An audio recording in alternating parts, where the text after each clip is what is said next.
I want to bring in now GameStop Chairman and CEO Ryan Cohen. And Ryan, first and foremost, I want to say thanks for coming on. you made headlines in more ways than one yesterday.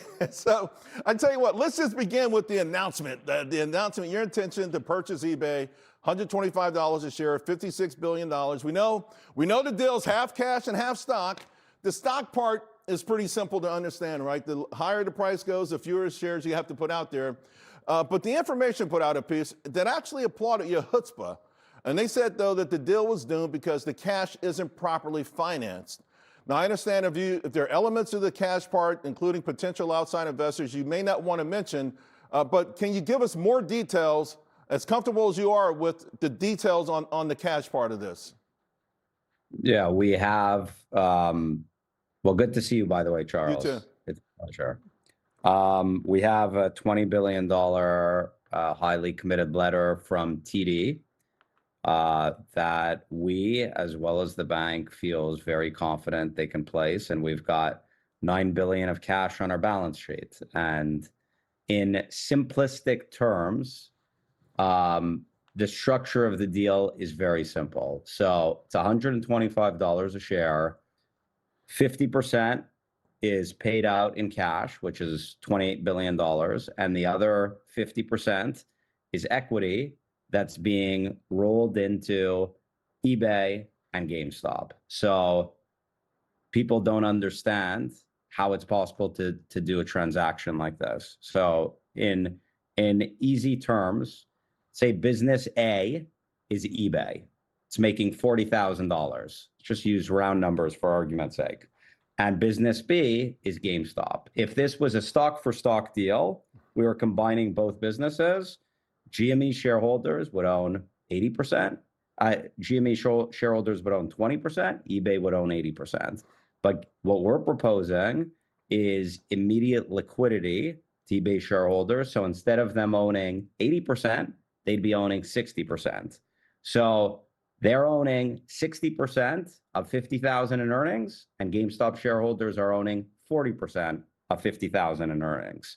Now, I'm confident that I can increase the value of eBay and their earnings by cutting costs dramatically. They're spending $2.5 billion in sales and marketing, and we can make that much more efficient. So it's going to go from business A of making 40,000, it's going to be making 80,000. So now the combined business is making 90,000. And there's different kinds of dilution. There's dilution that decreases earnings per share, and there's dilution that is accretive to earnings per share.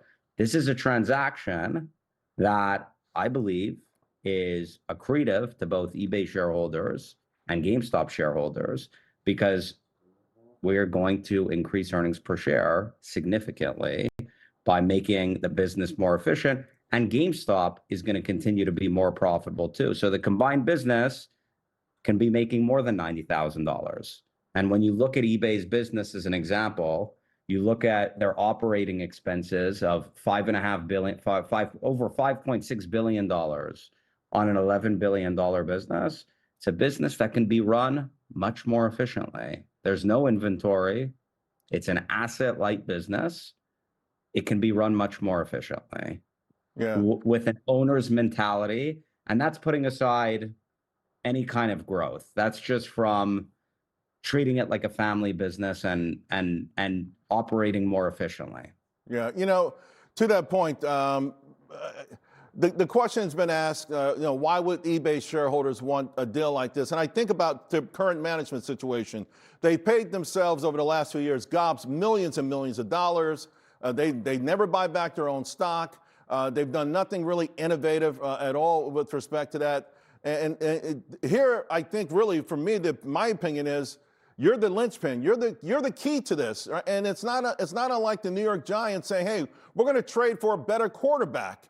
And I don't know why traditional Wall Street doesn't get that, particularly when they fawn over deals like Paramount, an $11 billion company making a $100 billion deal. They can see that, but they can't somehow see you orchestrating this deal, and I think it's frustrating. We'll see what happens. It's good.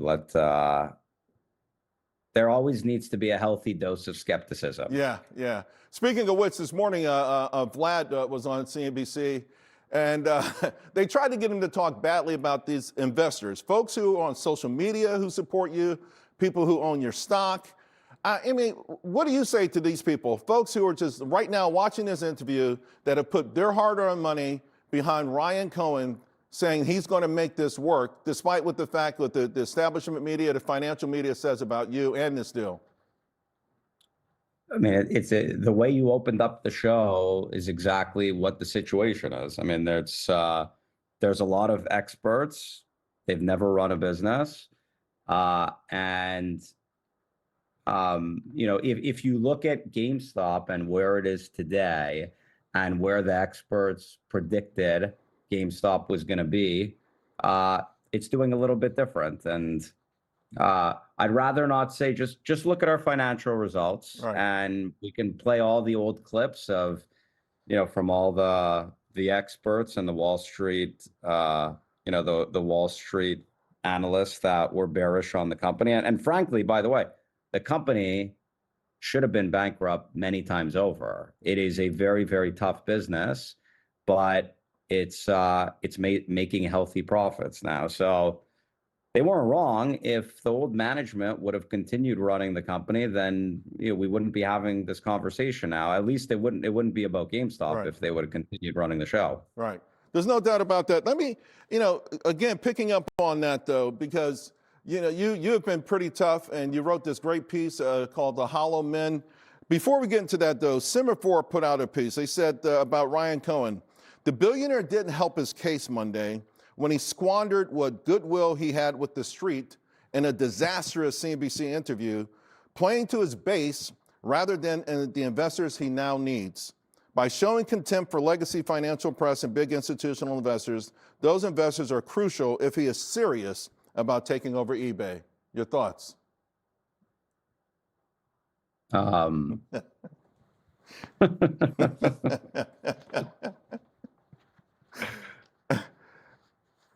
Can't take it too seriously. It's okay. Okay.